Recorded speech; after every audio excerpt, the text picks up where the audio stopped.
తాజా 30 మలయాళ నటి భావనపై లైంగిక దాడి కేసు ఓ కొలిక్కి వచ్చింది.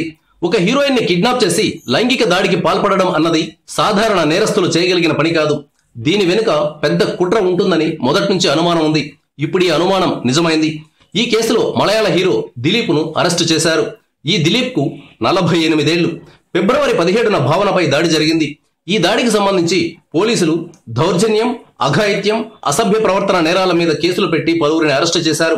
వారి నుంచి అందిన సమాచారం మేరకు దిలీప్ ను అరెస్టు చేసి బొక్కలో తోశారు. దీంతో దిలీప్ ను మలయాళ సినిమా సంఘాలు వెలివేశాయి. ఈ దిలీప్ మంచి కళాకారుడు. ఇతనికి మంజు వారియర్ అనే మహిళతో వివాహమైంది.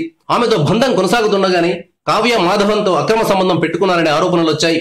ఈ వ్యవహారం భావన దృష్టికి వచ్చింది. రంకు వ్యవహారాలను ఈ చెవితో విని ఆ చెవితో వదిలేయాలి. భావన అలా చేయకుండా దిలీప్ పెట్టుకున్న ఇల్లీగల్ అఫైర్ గురించి అతడి భార్య మంజు వారియర్ కు చెప్పింది. దీంతో దిలీప్, మంజులు విడాకులు తీసుకోవాల్సి వచ్చింది. భావన వల్ల తన భార్య నుంచి విడాకులు తీసుకోవాల్సి వచ్చిందని భావించిన దిలీప్ ఆమెపై కక్ష పెంచుకున్నాడు. 2013 నుంచి భావనపై దాడి చేసేందుకు ప్రయత్నిస్తూ వచ్చాడు. ఆ ప్రయత్నం 2017 ఫిబ్రవరిలో సఫలీకృతమైంది. భావనపై లైంగిక దాడి చేసి వీడియో చిత్రీకరించేందుకు దిలీప్ ₹1,50,00,000తో డీల్ కుదుర్చుకున్నాడు.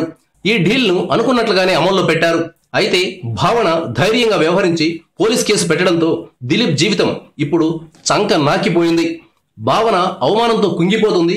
ఈ విషయాన్ని బయట పెట్టదు అని దిలీప్ అంచనా వేశాడు. కానీ అందరు అమ్మాయిలు ఒకే రకంగా ఉంటారనుకోవడం మూర్ఖత్వం. Thank you viewers.